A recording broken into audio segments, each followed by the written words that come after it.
Gopichana Vallabha Girivaradhari Gopichana Vallabha Girivaradhari Gopichana Vallabha Girivaradhari Yashodanandana Vrachachana Ranjana Yashodanandana Chachana Ranjana Yashodanandana Vrachachana Ranjana Danandana Vrachachana Ranjana Yamuna Tira Vanachari Yamuna Tira Vanachari Yamuna Tira Vanachari Yamuna Tira Vanachari Jayorata Madhava Kunja Bihari Rata Madhava Kunja Bihari Jayorata Madhava Kunja Bihari Radha Madhava Kunja Bihari Hare Krishna Hare Krishna Krishna Krishna Hare Hare Hare Rama Hare Rama Rama Rama Hare Hare Hare Krishna Hare Krishna Krishna Krishna Hare Hare Hare Rama Hare Rama Rama Rama Hare Hare Hare Krishna Hare Krishna Krishna Krishna Hare Hare Hare Rama Hare Rama Rama Rama Hare Hare Hare Krishna Hare Krishna Krishna Krishna Hare Hare Hare Rama Hare Rama Rama Rama Hare Hare Jaya Prabhupada Jaya Prabhupada Jaya Prabhupada Srila Prabhupada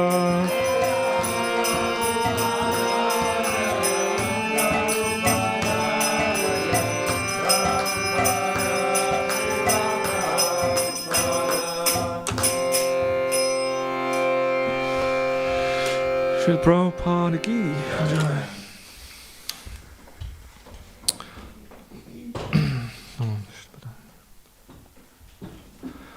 Om Namo Bhagavate Vasudevaya.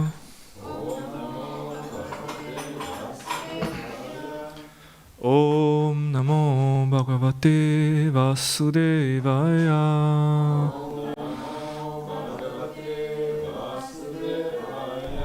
Om Namo Bhagavate Vasudevaya.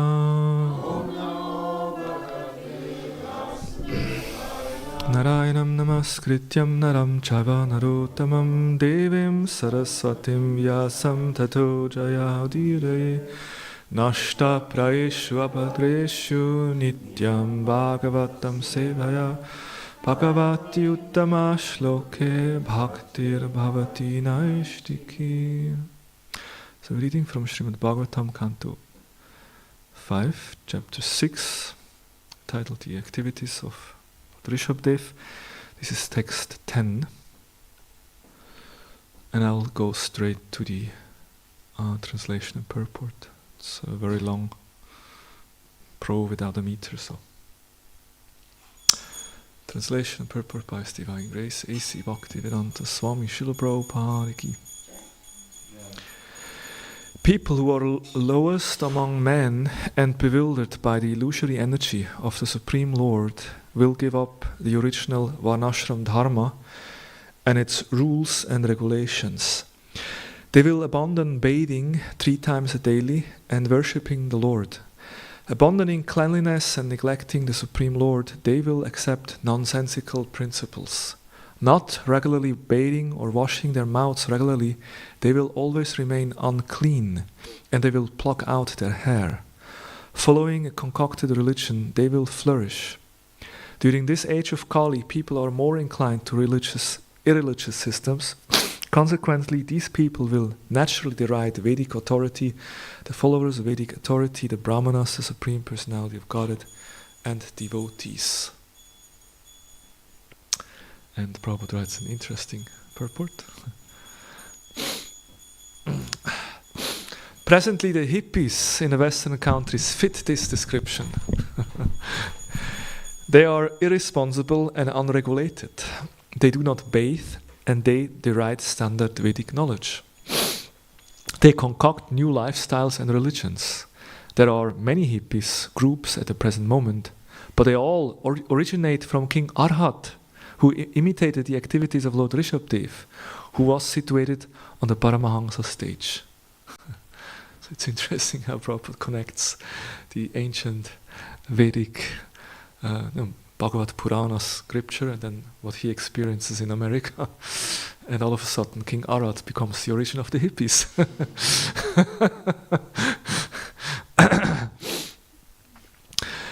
King Arhat did not care for the fact that although Lord Rishabdev acted like a madman, his stool and urine were nonetheless aromatic, so much so that they nicely scented the countryside for miles around. The followers of King Arhat went under the names Jains, and they were later followed by many others, particularly by the hippies, who are more or less offshoots of the Mayavad philosophy, because they think themselves to be Supreme Personality of Godhead. Such people do not respect the real followers of Vedic principles, the ideal Brahmanas, nor do they have respect for the Supreme Personality of Godhead, the Supreme Brahman. Due to the influence of this age of Kali, they are apt to concoct false religious systems. So we got the hippies, the Mayavadis, the Jains. Prabhupada kind of brings it all together. I had to read it several times when I read the purport, like, what?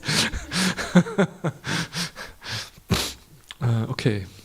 Om Jnanatimidandasya Gananjana Shalakaya Chakshuram Militam Yena Tasmai Shri Gurave Namaha Shri Chaitanya Namobhistam Stapitam Yena Bhutale Swayam Rupa Kadamayam Dadati Swapadantikam Vanchakalpa Tarubhyascha Kripa Sindhubhevacha Paritanam Papanebhyo Vaishnavebhyo Namo Namaha Jai Sri Krishna Chaitanya Prabhu Nityananda Shri Advaita Gadadhara Shrivasadi Gaura Bhakta Vrinda Hare Krishna Krishna Krishna Hare Hare Hare Rama Rama Rama Hare Hare. Okay, so in the last shloka, I happen to give the class also for the last shloka, text 9, right, on Saturday. Yeah. So we spoke about King Arhat, and King Arhat, he heard about the activities of Lord Rishabdev, and then he kind of imitated, instead of following, he imitated Rishabdev. And in this way, it's explained in the Bhagavatam, he created a new kind of religious system which is not in harmony with the Vedic principles. And now in this text, more other qualities or symptoms are described of those who are bewildered, because it's described that King Arhat was bewildered by the external energy, and that's why he misunderstood Lord Rishabdev, because Rishabdev was the Lord, and yes, towards the end of his life he behaved like a madman, like an avadut, but that was just part of his pastimes, and that's avadut. Sometimes they just give up all external considerations and social etiquettes, and they just absorb in their inner state of spiritual consciousness, and that's why externally they just neglect the duties. But that's rare, and these people are very advanced. But from outside it looks like a madman, and then sometimes people imitate the avadut, right? So this is what happened. The Arhat imitated Rishabdev, and in this way a different religious system was established. So now how do the hippie fit into the picture here? Why does Prabhupada all of a sudden speak about the hippies in the purport? What are some of the qualities that the hippies have in common? Okay, they're neglecting their bodies, they are unclean, because like Rishabdev, he was wandering around and not taking care, so yes. He wanted to be very cheap, elevated in something spiritual. Okay, they wanted to cheaply, in some way they imitate something. They want to, like they take drugs in order to get some spiritual realizations, which is a cheap way, like to get an actual deep spiritual realization. Sadhakas, they meditate for years, but then hippies they just take some LSD and then they see colors and they have some, very far out experience. And they don't follow rules. Yes, and then how the Mayavadi fit in also here? Because they think they are God themselves. And in a way, like the Jains, of course we have to be careful. I don't know whether any Jains will watch our discussion here. As I mentioned on Saturday, this is the perspective of the Bhagavatam. Of course the Jains have a different way to see how their religion has originated, right? They actually see Rishabdev himself as the origin. They mention Rishabnatha as the first of the 24 founders of the Jainism. So they worship Rishabdev as the origin, but they have a different view to look at Rishabdev. And King Arhat is not even mentioned, but Bhagavatam speaks of King Arhat, who can kind of refer to Rishabh. Any case, the point here is Prabhupada makes the connection with the hippies because they don't follow any rules, they are unclean, and they think they are God themselves. No, some like they do meditation. Prabhupada speaks about how like some of his disciples told they were meditating, they're climbing up a hill, and then they're meditating. By my power, the sun will rise, and then as they're sitting there, and the sun rise, then. No. Tattvamasi, that's me. That I'm that supreme. I'm making the sun, because I'm God. So that kind of misunderstanding is there. Можете перевести? Что на самом деле Прабхупада пролил очень много милости на хиппи в целом. Можно потом говорить. Что Prabhupada gave a lot of mercy to In today hippie, so clean, he spewed vegetal literature, he speak about God, Yeah. and not as hippie 50 or 60 years ago. Yeah, Prabhupada gave a lot of mercy. Interesting. What is the proof? Because Prabhupada speaks about the hippies think they are God.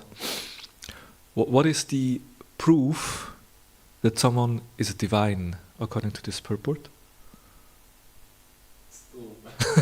The smell. If you go to the bathroom and do your business, usually there is a bad smell coming, because that's just how it works. It's because what is stool, it's what is not needed anymore.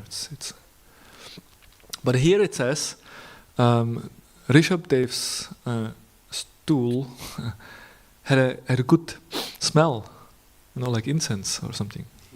And it's so much so that it smelled miles around when he went to the field somewhere passing, because Vedic time you don't have public toilet or something, you have go to the fields. And that was a nice sentence, miles around this area.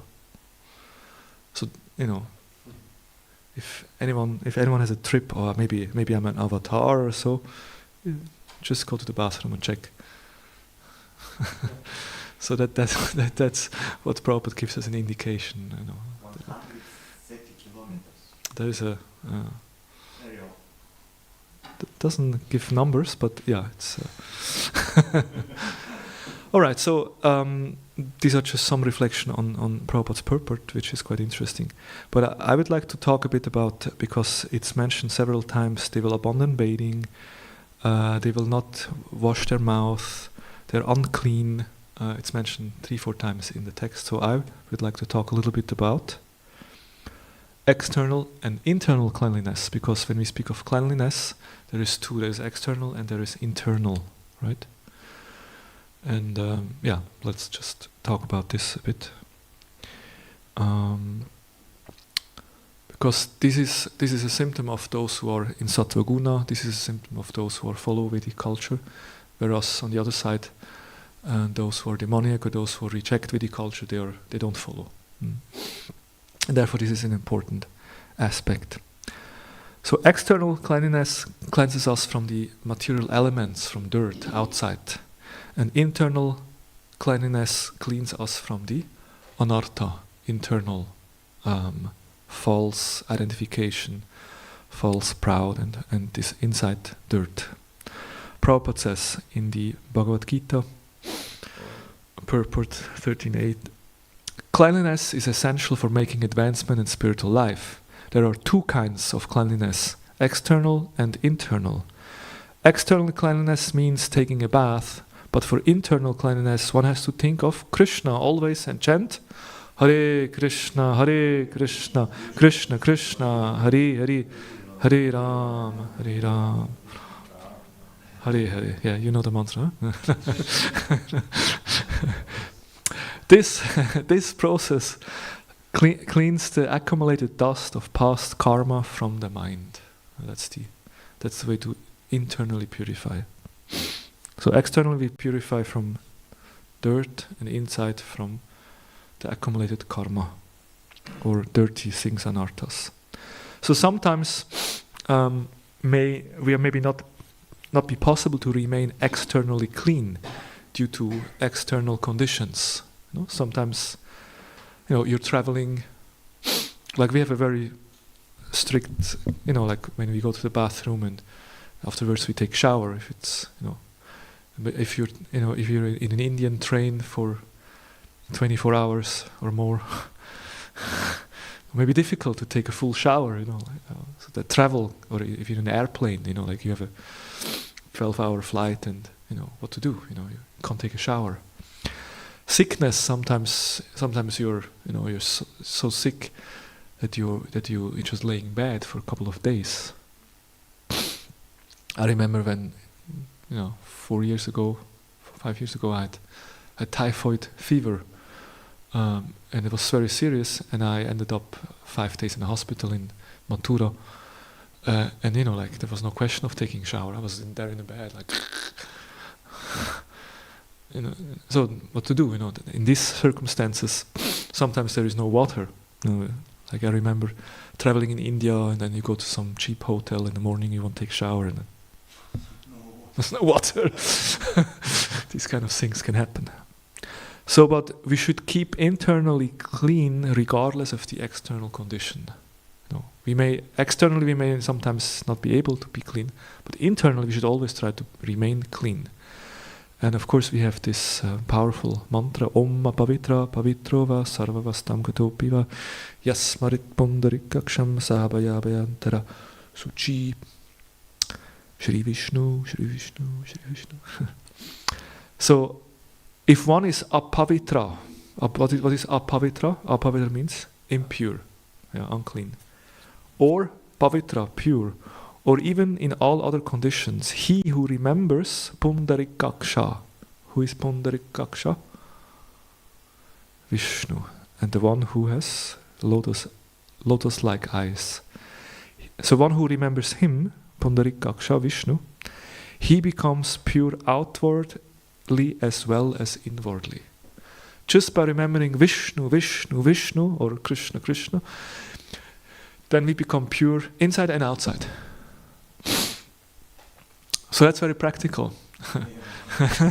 Now that's why devotees, if you are in an airplane and you're unclean, then you take some water, you pour water on your head, and you chant Vishnu, Vishnu, Vishnu.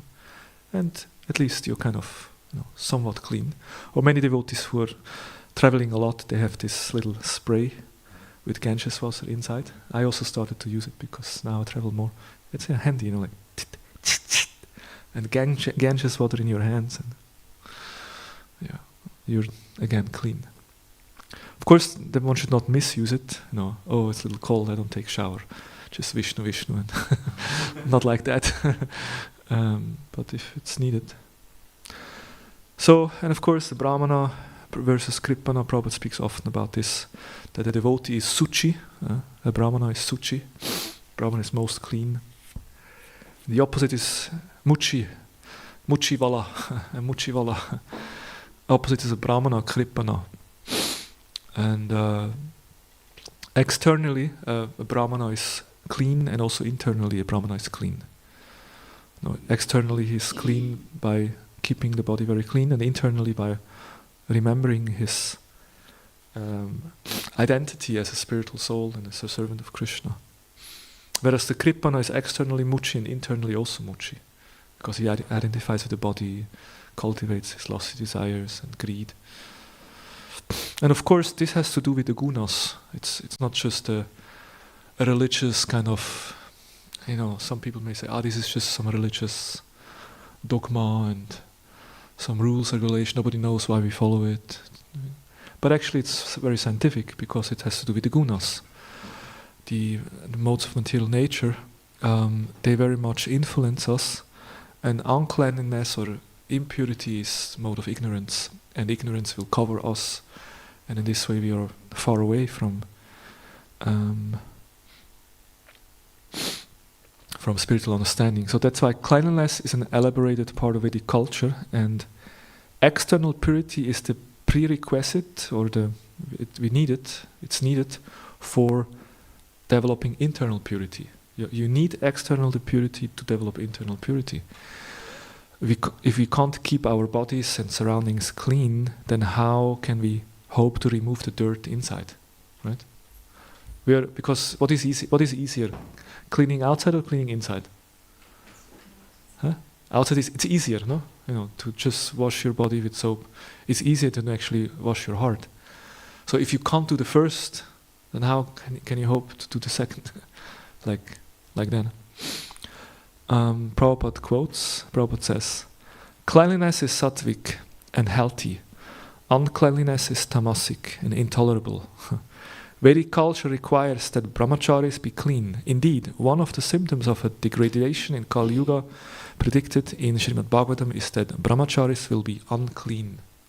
Bhagavatam says, especially the brahmacharis, or those who live in ashram, brahmanas, if they become unclean, that's a symptom of Kali Yuga.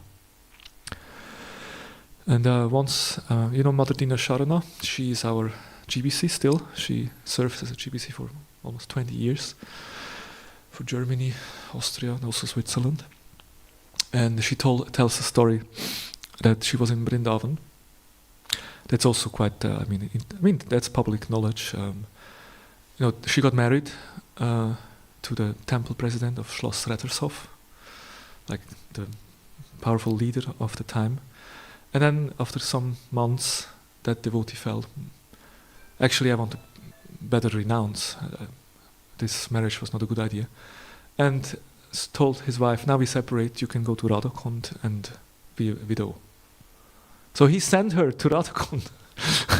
Like she was a young, 25, 24 years or something like that. So she was rejected by the husband, and sent to India. And she was there at Radhakund chanting, like alone. And so it was very heavy for her, but that heavy situation turned into her good fortune, because then Prabhupada came to Vrindavan, she went to the Krishna Balaram Mandir, and she spent several weeks in the association of Prabhupada, which otherwise she would not have had. No. And so she had personal association with Prabhupada, and she was able to do some service, personal service also. So one day she was cleaning the bathroom for Prabhupada, and the next morning there was Srimad Bhagavatam class, Krishna Balaram Mandir, temple full of devotees. Prabhupada speaks, all of a sudden Prabhupada says, "Who cleaned my bathroom yesterday?" Like everyone.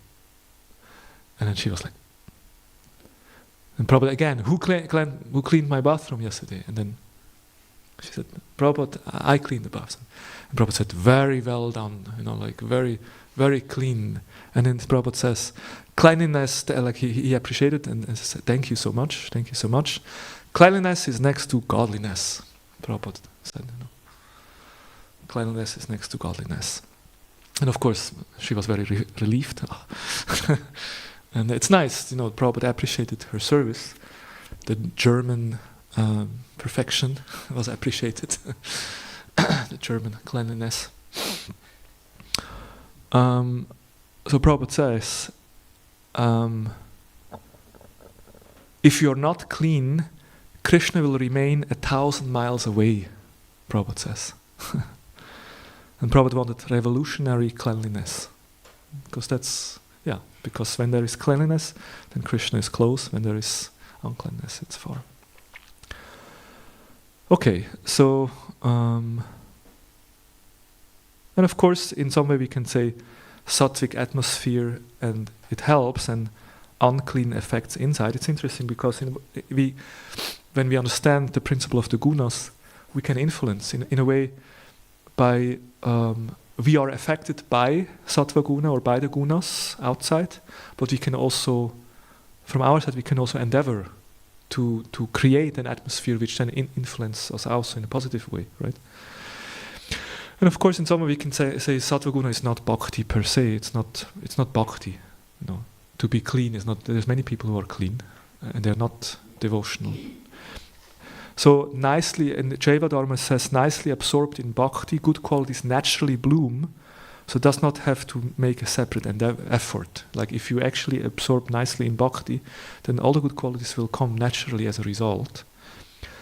But still, for a sadhaka, especially on our level, it's actually good to work on two tracks. Cultivating bhakti, and at the same time cultivating some sattva guna. There is no harm to do that, right? Because it will help, it will support our bhakti. And then from the bhakti, more sattva guna will come. And then eventually Shuddha sattva and pure devotion. So, external cleanliness, not going into, this is not a bhakti program. Most of you have taken a bhakti program, right? You know. But just a few points, we're not going into details, there's a lot. This is based on a talk by Prashanta Madhuchi from the Vrindavan Institute of Higher Education. What we have there, these are the value classes. There's a series of classes which are just dealing with values. Tolerance, patience, humility, truthfulness, cleanliness, like a whole class just on one topic. And they do that in order to help devotees to develop these qualities. So this is about cleanliness. So of course, just a few things. When we get up early in the morning, so the first thing we do actually, we try to give up tamaguna, because sleep means tamaguna. And usually what we do, we like, and then snoozer, and then, like we don't want to get up because we are influenced, and that's true, we all experience this. We are influenced by tamaguna, that's why we don't want to get up. But it says one should give up sleep just as one gives up stool. Sorry, again, we speak about stool, but because giving up stool is not that you flush the bath and the flush and I lost something. No, it's kind of you just give it up. So similarly, one should give up sleep. Like, okay, now I'm awake. Finish with sleeping. Now the day starts. And And actually the place where we sleep is also unclean, because the body from the pores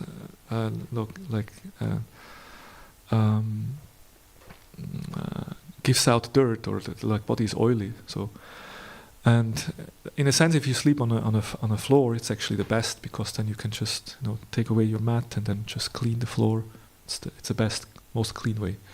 And if you have a bed, like I have a bed, because, but then at least you should put a day blanket over it. Otherwise, if should keep it in that sense clean.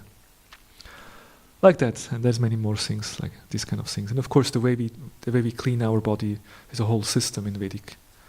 We know cutting nails and shaving we do first, and after we take shower, because usually what people do, they take shower, and after they take shower, then they shave.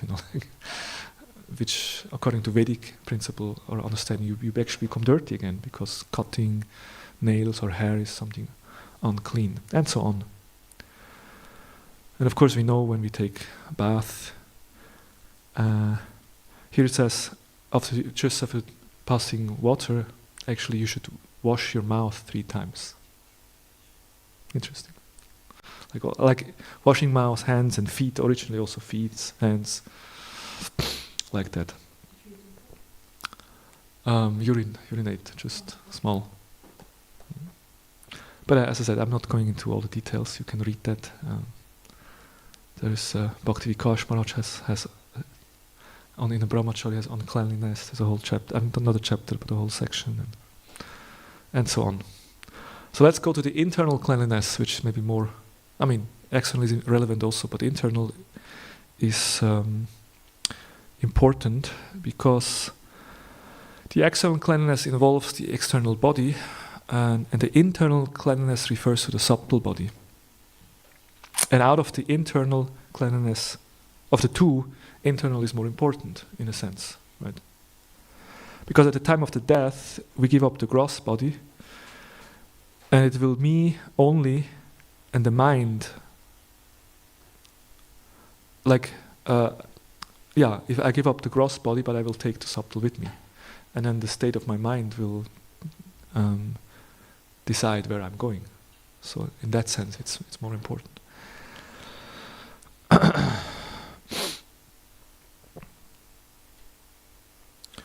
So, in some way we can say, of course, especially in Kali Yuga, it's quite difficult to stay clean, because everything is dirty, and especially also it's very difficult to stay internally clean, because internally clean means, you have you know what it means. It means you think about Krishna, you have pious, sattvic thoughts, and you have a good mindset, and you remember Krishna, and dirty thoughts means you think of sinful activity, of sense gratification, of lusty activities. You go in this direction, and this is in Kali Yuga. It becomes very difficult, because from outside, it's very much like everywhere you are stimulated. Look at the way advertisement, and advertisement is full of like half-naked men and women on like either it's summer, then they have their bikini, and the winter they have their dessous, their underwear, advertisement everywhere. Like it's very contaminating in a sense. If you want to have a pure consciousness, these kind of things influence the mind. And again, sometimes I think if an outsider hears such a statement, they think, "What's your problem? What's wrong with you?" But that's the standard of Vedic culture, or of course purity of mind is. It's important, and it's difficult to maintain in the age of Kali. So what can we do? Kali is compared to a rainy day. If it rains, so what do you do if it rain? You take an umbrella. And at least if you can't change the day, it will rain anyway. Like you can't just make it sunshine, but at least you can protect yourself underneath the umbrella. So similarly, the chanting of the holy name, Hare Krishna, Krishna Krishna, Hare Hare, Hare Rama, Rama Rama, Hare Hare, is compared to an umbrella which protects us from the rain of the Kali Yuga. So if we always chant the holy name, internally, externally, always remember Krishna, then that keeps us kind of protected.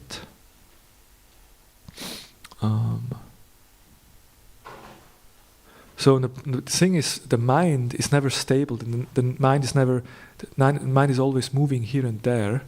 So either you increase purity, or the mind will pull you down. I mean, that's like guaranteed. And maybe you have noticed this also sometimes, how you think of something, and all of a sudden you think of the next. Where do you end? In some dirty thoughts, usually. That's because that's the nature of the mind. The mind just pulls you down. So if you don't consciously endeavor to lift up the mind, to purify the mind certainly will drag you down, because that's the nature. And there is 2 ways to be influenced, or 2 ways to have bad association. And one, of course, is outside, and one is because we can have bad association outside by seeing things, by hearing things. I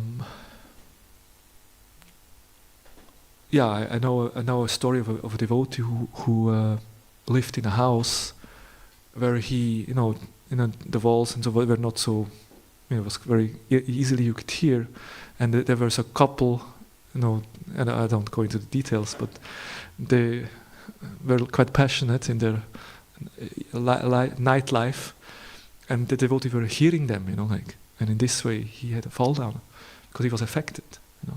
That can be external reasons, that seeing things, hearing things, you can be affected by that. So of course we try to, protect ourselves from outside and have, that's why living in an ashram is very protected. This is like if you speak of an umbrella, this is like a big umbrella, like we are completely safe in a very safe environment, it's a very clean place.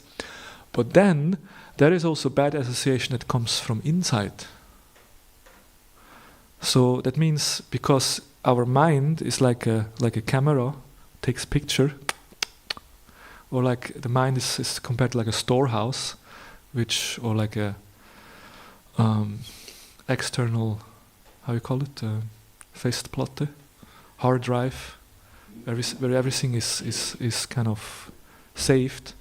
So it's quite amazing if you think about, as a conditioned soul, we have been going through millions or innumerable lifetimes, right? We have accepted so many bodies, and through so many bodies we have enjoyed so many different sense gratification, and every single impression is stored.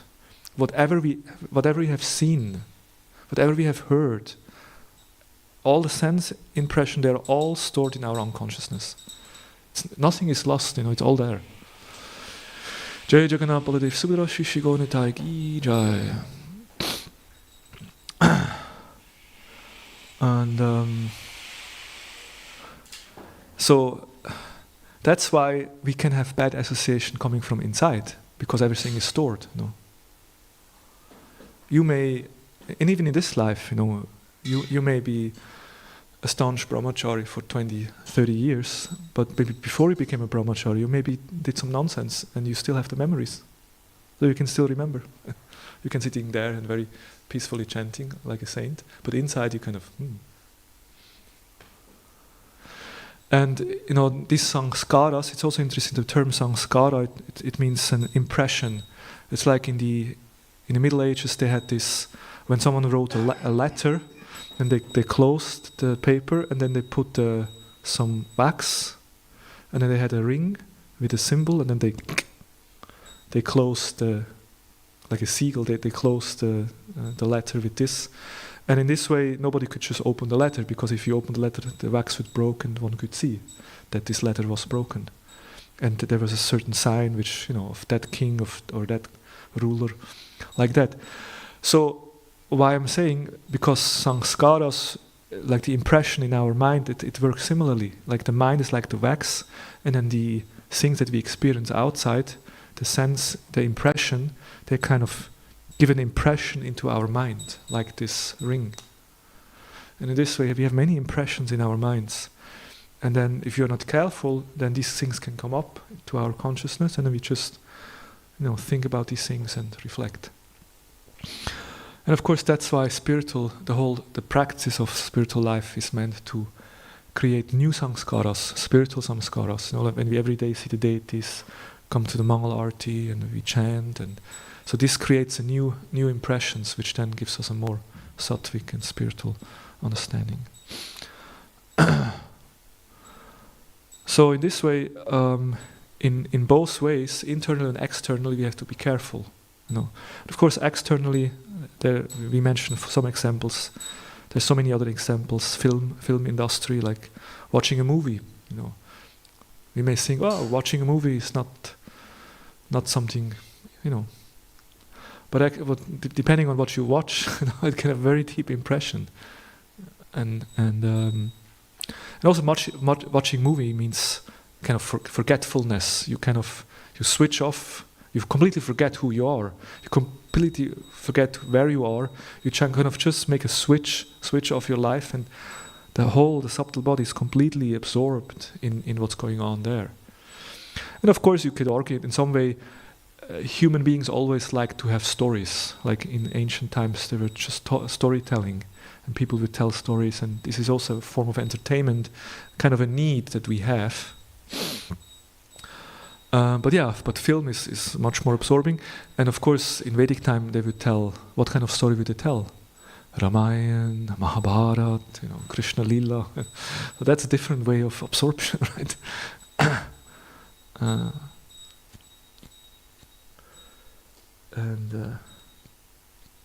Anyway, different kind of entertainment, news. What kind of news are you reading? That's the news of Kali Yuga. What do you expect? What kind of news you will read? Advertisement we mentioned. Philosophy, of course, can also influence. Different kind of philosophy can influence our mind.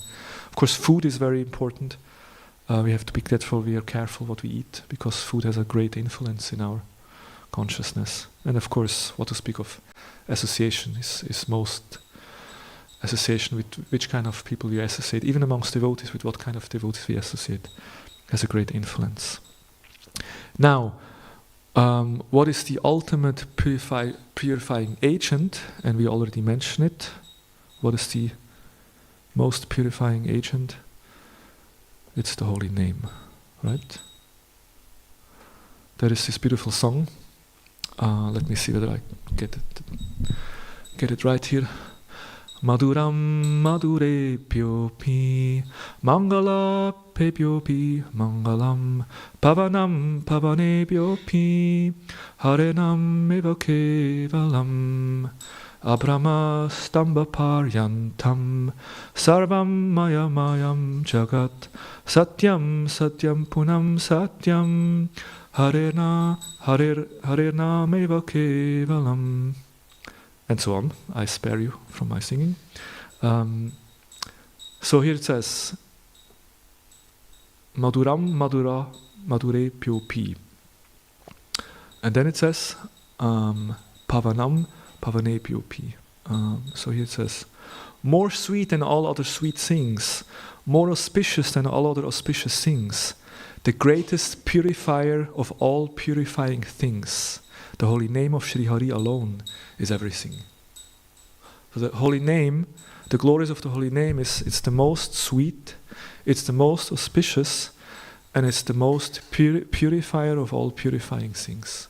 Just by hearing the holy name had such a powerful effect that it will purify our consciousness. I'll just read the other shlokas, because it's a very beautiful meditation on the holy name. The entire universe, from exalted Brahma down to lowly clump of grass, is all product of the illusory energy of the Supreme Lord. The only thing that is real, reality again, I say reality, the holy name of Sri Hari alone is everything.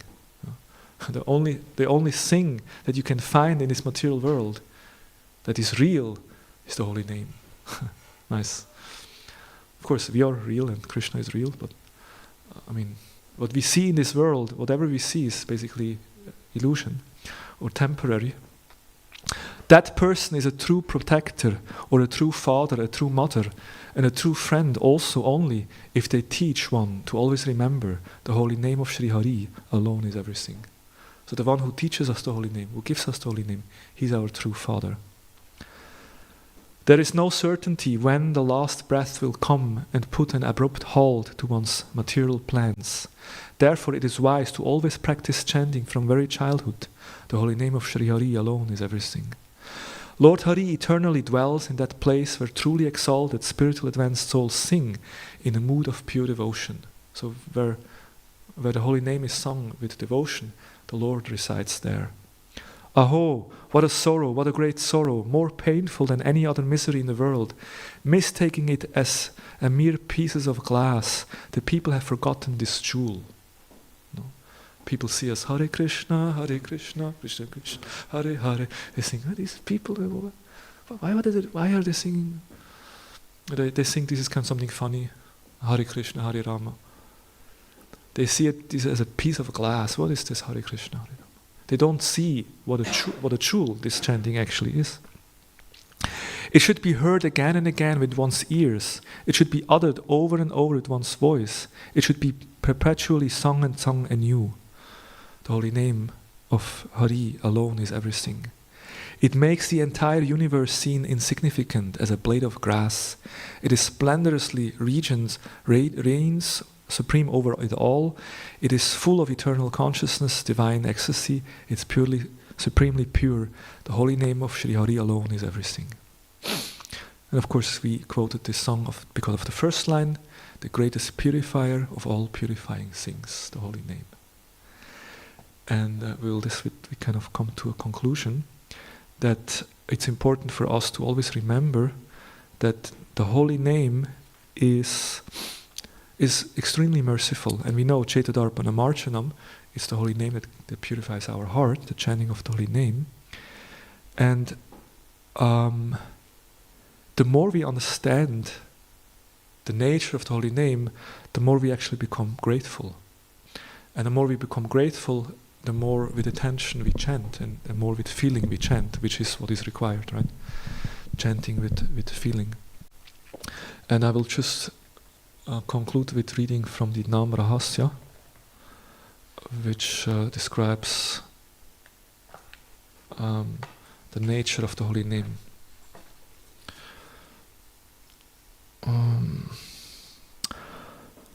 The Shastras unanimously declare that there is not at least difference between Krishna and Krishna Nam, because the real nature of the name is entirely spiritual. We know Krishna and Krishna Nam is same. The name becomes manifested as the Chaitanya Rasa Vigraha, an eternal conscious form full of transcendental mellows. But just as we cannot hear and see God with our material conditioned ears and eyes, so we cannot hear and see the true form of the name with our materially diseased ears and eyes. Our spiritual senses need first to be awakened by the mercy of the holy name. So the holy name itself is spiritual, but we can't really access the holy name with material senses. So we need to become purified. But that's also what the holy name does. The holy name purifies. Krishna is the holy name is even more merciful than Krishna in his transcendental form. Like there is Krishna and the Krishna Nam, but Krishna Nam is more merciful. Why is that so? This is because Krishna in his divine form will only take his seat in a heart that has been totally purified. So Krishna only sits in a pure heart. Krishna's name, however, is so mercifully that he is willing to appear even to an unpurified soul and then purify that soul's heart.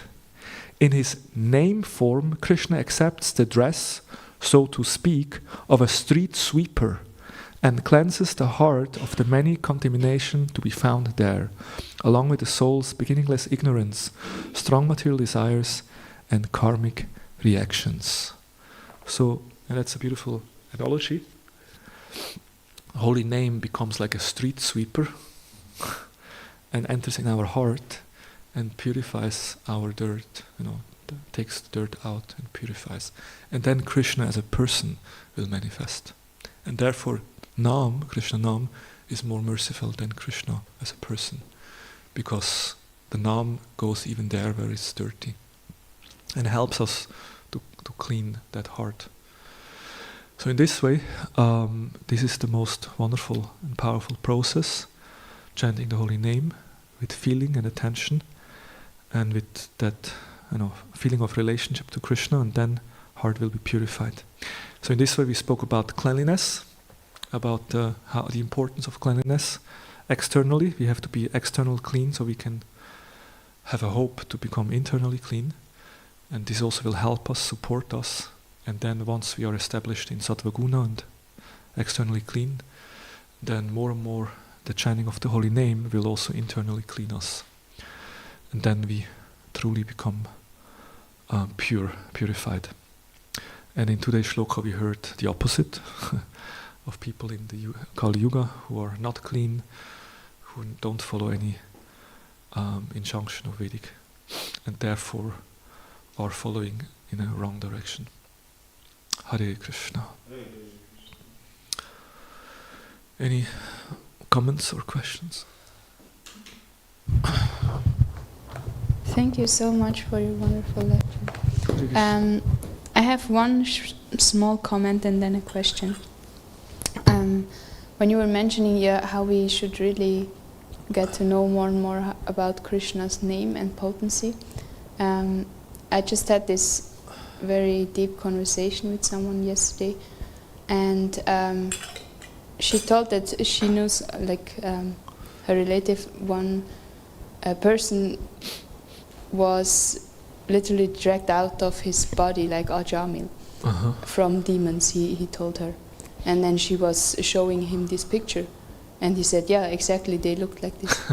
And then he told how he was chanting name of Allah, and they were going away. And it's like, because I know this person quite good, and she's also very close to this person that told, it was just like, wow, Krishna's name is so powerful, and it's really, he's there, and these stories are actually true that are in Bhagavatam. Thank you for sharing. Yeah. And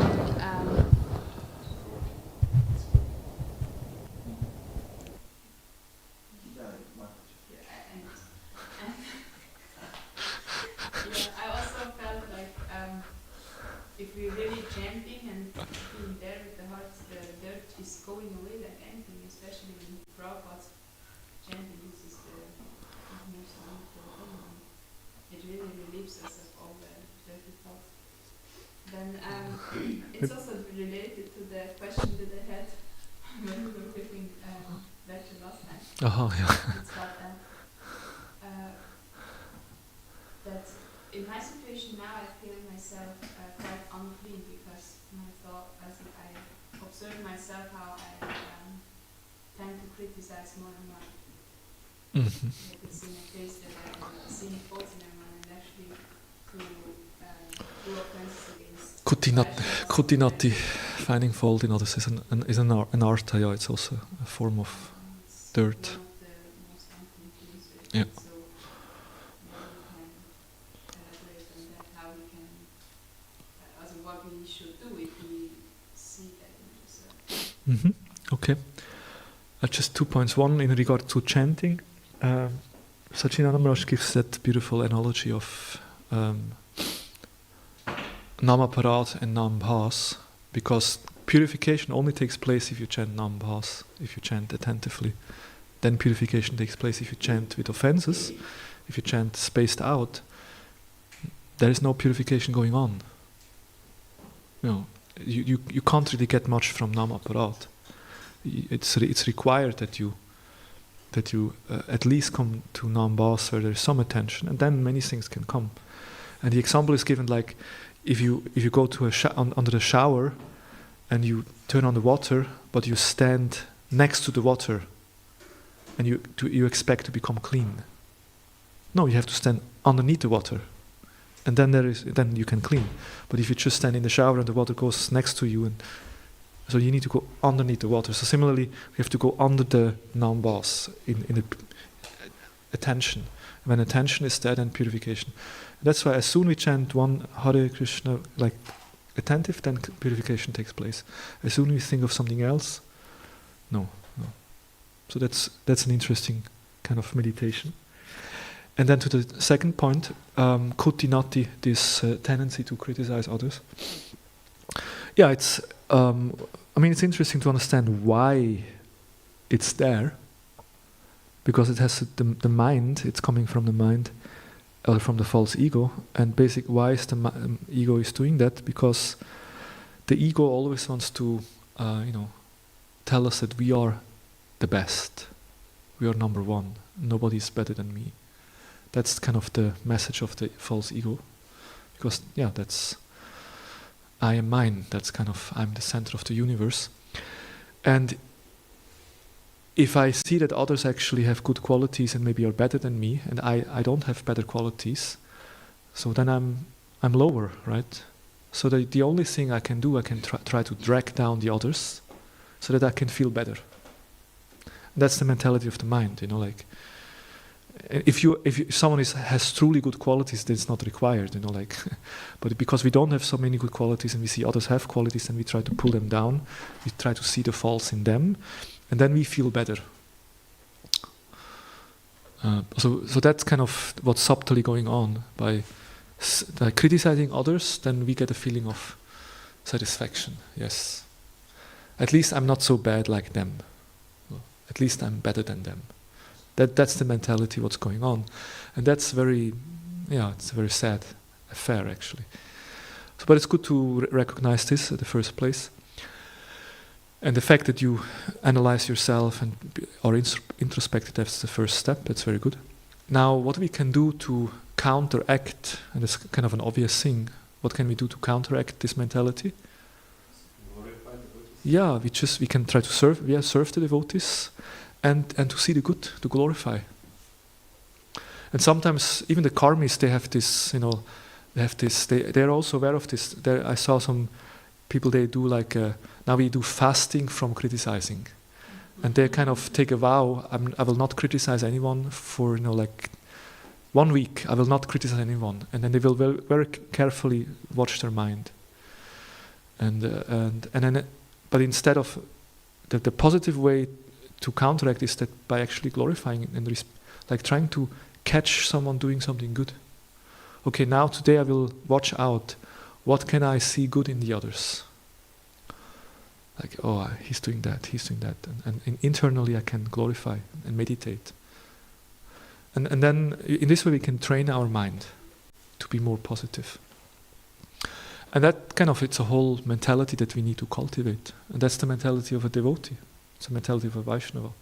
He sees the good. It's an interesting topic. We could go into more depth because Srila Vishnavacharya Thakur gives 6 stages of the sadhu and the asadu, the mentality, which is completely opposite. But maybe we can talk about this another time. But in principle, a sadhu sees only the good, and the asadu always sees the bad.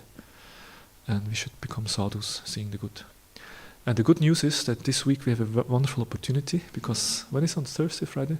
On Friday we have our little Christmas, internal Christmas party or gathering, and we give gifts to each other, and then we also express our appreciation.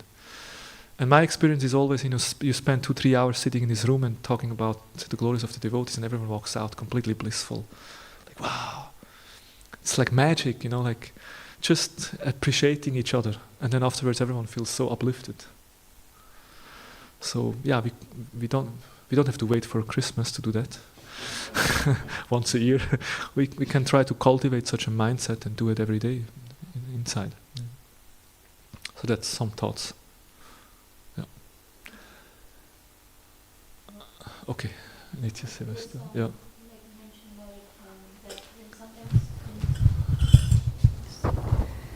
Just like you mentioned, that when somebody has good qualities, but if we still try to criticize that person, that's also coming from the side of being envious of that right. person. Yes, yes. And it all comes down to when we are actually envious of Krishna, because that's the root cause. And actually, just also we mentioned that just by glorifying that person, we can counteract that mentality, but also we actually develop good qualities that person may have actually, or has. Perhaps. Yeah, that's a very subtle science. If you actually appreciate others, then the qualities that you appreciate from them, you also cultivate. Whereas if you actually criticize someone, then actually you take on these bad qualities that you see and criticize in the other. So subtle science. And it's better watch out how you see others, because it has a great influence into your own life as well. Thank you for sharing that. Grantaraj Srimad Bhagavatam Ki Jai, Srila Prabhupada Ki Jai, Gopalande Hari Hari Bol. Харибо. Да. Поэтому скажите спасибо.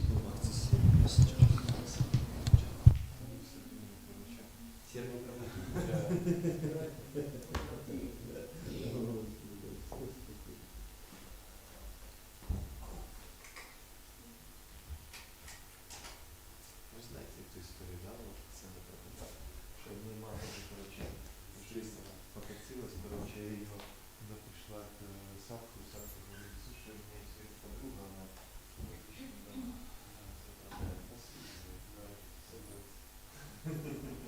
зачем ты освобождаешь? Конечно, только братская поддержка от нашей группировки.